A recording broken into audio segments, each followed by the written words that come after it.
Okay, let's proceed to second chance clock page replacement algorithm.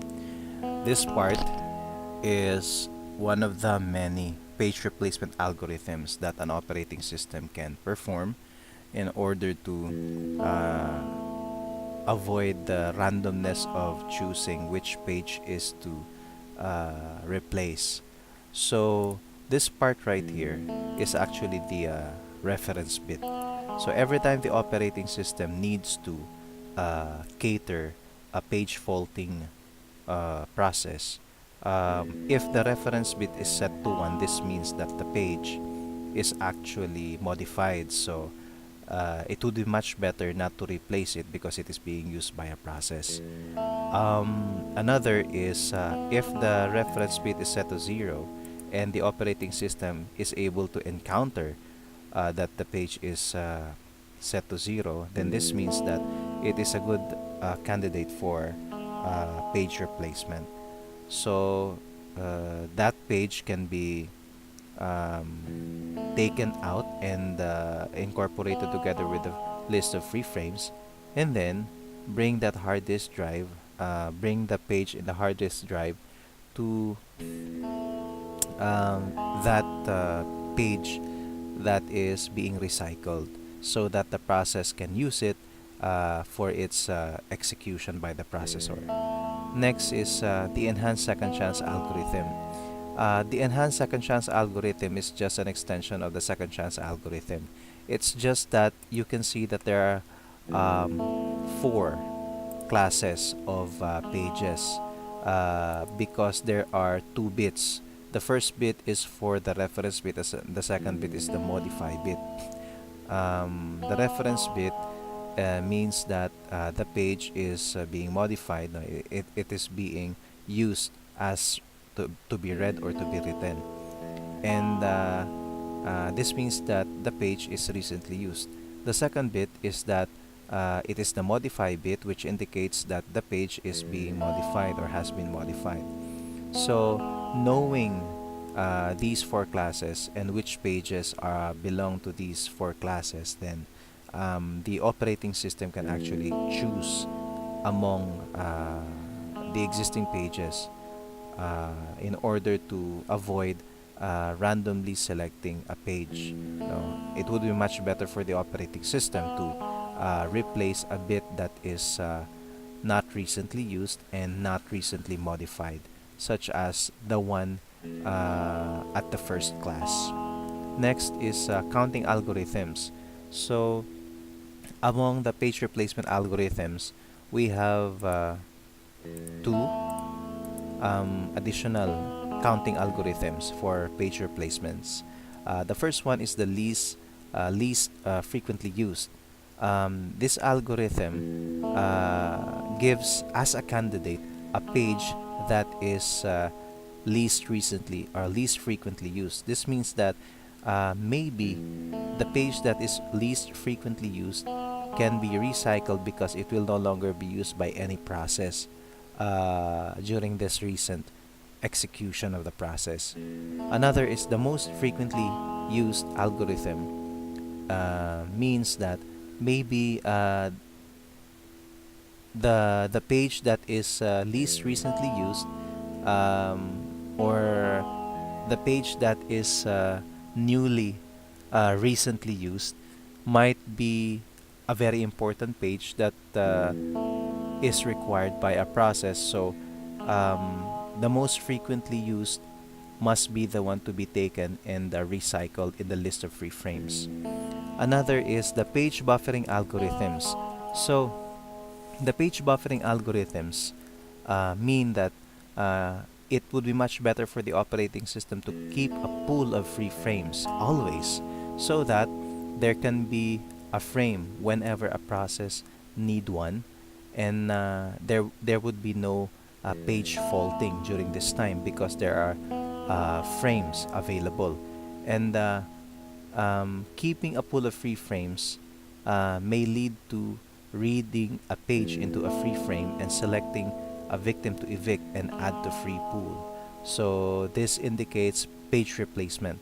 And when convenient, the page that is the victim can be taken back to its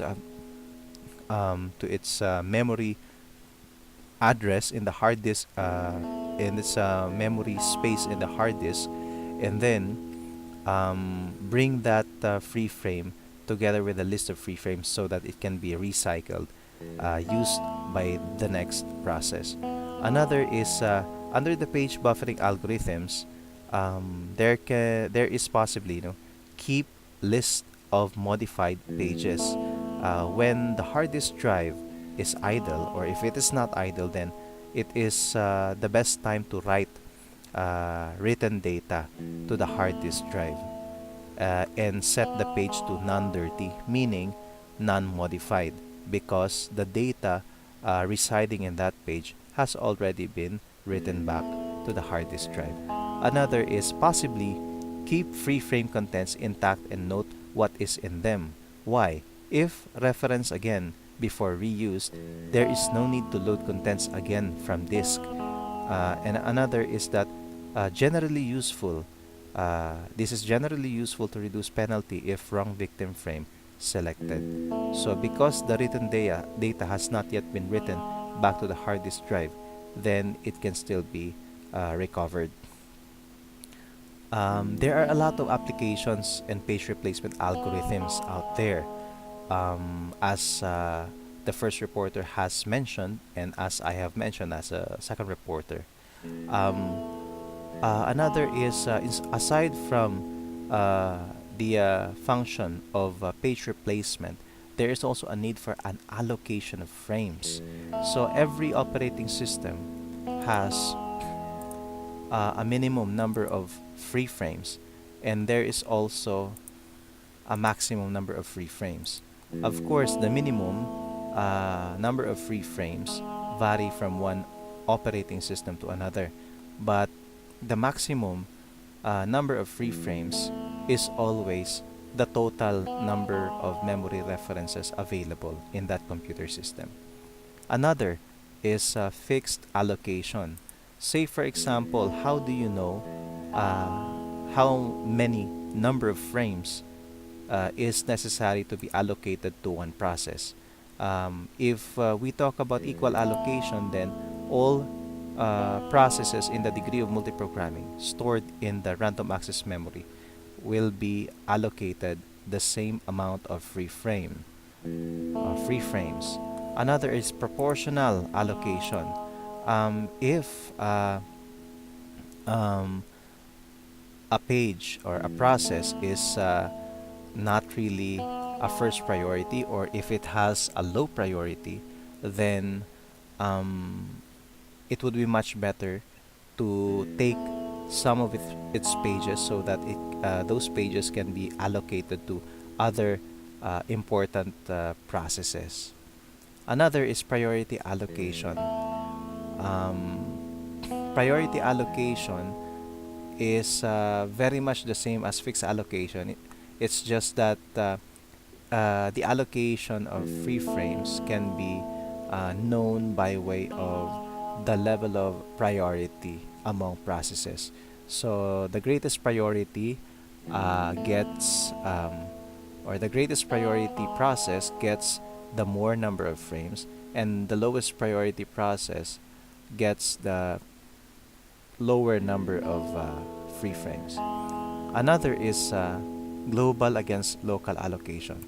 Global replacement algorithm is all about getting free frames from another process in order to be used by the page faulting process. This can indicate further page faulting because the processes where those free frames were taken can possibly page fault because they lose some free frames of their own. The solution to that is local replacement algorithm, which is getting free frames from the same process control block, from the same process address space, and not from another address space of another process. So therefore, there will be minimal number of page faulting uh, that will happen as when global replacement algorithm is being implemented. Another is non-uniform memory access or NUMA. Um, Non-uniform memory access is all about this is so far all memory accessed equally. Many systems are non-uniform memory access. Speed of access to memory varies. Say for example, there are multiple computer systems. One processor of a computer system accesses its own memory.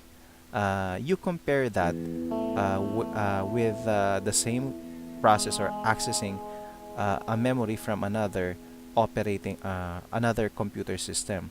So it would be a lot faster having a minimal number of transfer rate if that processor accesses the memory of its own computer system compared with a memory of another computer system.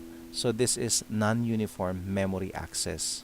There's a difference between accessing your own memory or your own random access memory and accessing another computer system's random access memory.